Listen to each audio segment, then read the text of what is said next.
One of the biggest criticisms, I think, during this time has been, why did we have to do this? Why did we have to do that? Why did it make a difference to stop selling cigarettes, to stop that money going into the fiscus? Why did you stop people walking in the park, which, is a stress reliever? You love to walk. What does one even know? I suppose when we look back in hindsight, it's going to be so easy. But has he got a good bunch of those 20 guys and ladies around? Yeah, so a lockdown is a very, very rough thing. It's a prison term, the lockdown. And in effect, what we've all been is prisoners in our home. Some of us lucky enough to have a home with electricity, with some comforts, maybe like me, even Netflix and Wi-Fi. So the lockdown has been easier on some and very hard on most South Africans. The measures were, I feel, extremely tough.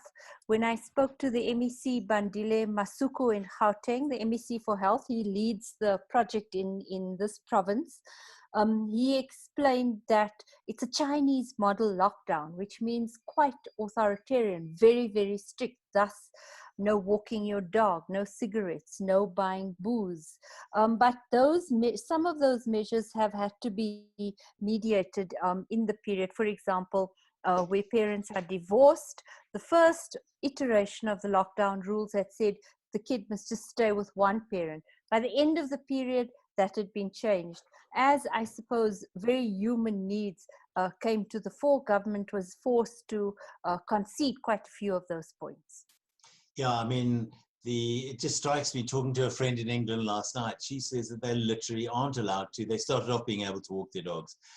Yes. Nobody will know. I suppose we're being hyper cautious, and maybe that's the way we should be erring. But what happens if the lockdown ends after 21 days? Is there a sense of discipline adequate, do you think, that people will keep the social distancing, that they'll do the right things? Because we could so easily go from having flattened the curve to a really sharp incline. Yeah, I suppose if you look at our mortality numbers, they were still quite low when I checked today, about 18 people. That's 18 people too many. But it's certainly not like the heartbreaking and distressing scenes that you've seen in Italy, in Spain, in the US, where really people were dying in such great numbers that in one of the clips I saw on CNN, funerals were happening every 30 minutes with only 5 people being able to attend. We haven't had that kind of disaster here, and that's probably because of how quickly South Africa acted. I mean, you're a journalist, so you're getting out there, you're going to the press conferences, you're interacting, but you're also putting yourself in harm's way like anyone is who leaves home. These days, most media conferences do happen online, like you and I talking to each other now. Yeah. So that has developed, I think, after the first few days where people saw the folly of having hundreds of journalists in quite close proximity to each other at a press conference wasn't going to work. So in South Africa, unusually, for our continent, journalists were declared to be essential services so that we can do our work. And I think that's been very important because the WHO has said, on top of COVID-19 pandemic, we also have an infodemic. There is so much misinformation and disinformation going on. I mean, my WhatsApp groups, especially from family, you have to say, is just a stream of misinformation, nonsense, panic, anxiety. And in that context, the trusted media sources become more and more important. So stick to the sources that we know and trust, and don't trust your friends and the new experts or the American president perhaps. But perhaps. What do you see when we're over this hump? What's going to change? What's going to change forever, and what's going to change for now? A couple of weeks ago, and I think things have changed substantially since then, I had an interview with the acting director general of the health department, Dr. Anban Pillay. And he's a very frank person, and he said that this is going to be our lives till June or July.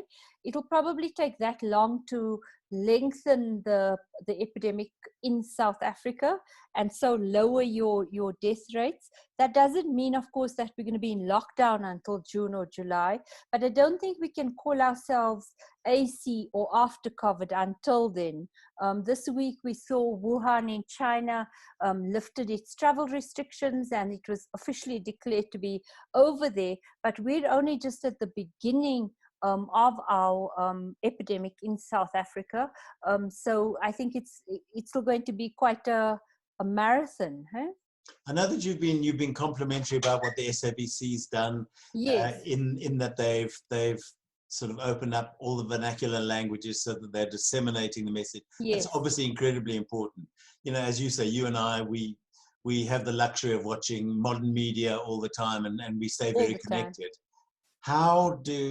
It's such a challenge in any developing country, and to get the message that really counts to the people who just may be cynical or may just not get it. I think that on the whole, I saw some Ipsos research which shows most people do get it. Whether they accede to it is a different matter. And I think if you live in a single roomed house, or if there are many of you in a confined quarters, it's more difficult to sustain a lockdown that way. And so other measures have to be put in place, which we're seeing all the time now. And that can look like greater food security, the awful term de-densification, but where you literally create new areas for people to live when their conditions are too cramped. That's starting to happen. Too early to say whether it's really working yet, but it does seem to me like people at least understand that this is a crisis and an emergency. How would you rate our president's scorecard right now? How's he done? So, I mean, with many people, the jury's out. My colleague, Richard Poplack at the Daily Maverick, doesn't think well at all. I, on the other hand, think that he's done a fairly good job so far. He's almost been, he shed the shackles of the party all the time, having to look over his shoulder, worrying that people are going to try and take him out at this National General Council of the ANC. That's been postponed, and we don't even know when it will happen. So when I watch him, it feels to me like Cyril Ramaphosa is a little bit free to be the kind of president he wants to be, to move more nimbly and quickly with a smaller group of people. Let's see whether he sustains that. But a postponement's not a cancellation. The council's still going to happen. I think it has to happen. Yeah, constitutionally, it has to happen. The numbers inside the party, from my sources, are kind of around the 75% pro level now, which is a lot better, than it's been for a long time.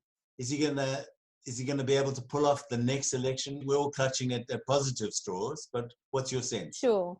I think that he's won a lot of public support behind him, and that he certainly has stamped his style and authority over the governing ANC.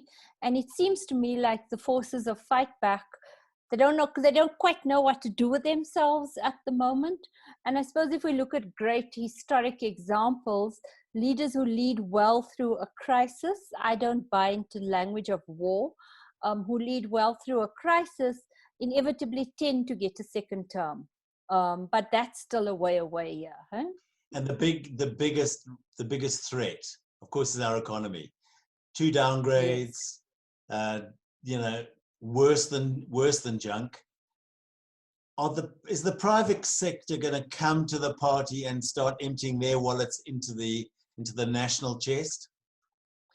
So if you look at America, that's 2 trillion rand worth of support for people. And if you just look at how that support's being divvied up, that's a real safety blanket.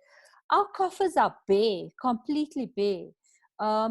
Government and the private sector was able to stump up 13 billion, which most people say is really a drop in the ocean compared to what we need. So you're going to have to see several other levers being pulled. We may have to ride up our debt levels a little bit, perhaps take some soft loans from the new development bank, the BRICS Bank, perhaps take some soft loans from the IMF for balance of payment assistance. I think all those decisions will clarify by the end of April, and then we'll be able to see what we have to build on. So in your own scorecard, where are you sitting on Ferial's fence?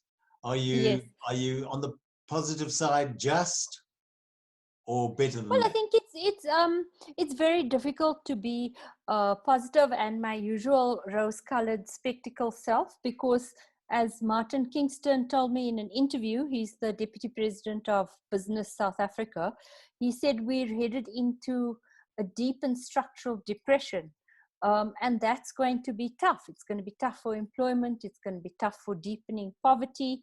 But I do feel that at the moment, we are better led than many countries in the world. And at least that is a good thing. Well, we all holding our thumbs, and I look forward to seeing you on a conference stage again soon. It might be Look forward to seeing in you. this format, as I'm opposed quite to sure. walking the boards. I think the world has changed. It's a whole new world. Thanks for your time, Ferial. Thanks to you. Bye-bye. Have a good weekend. You too. Bye.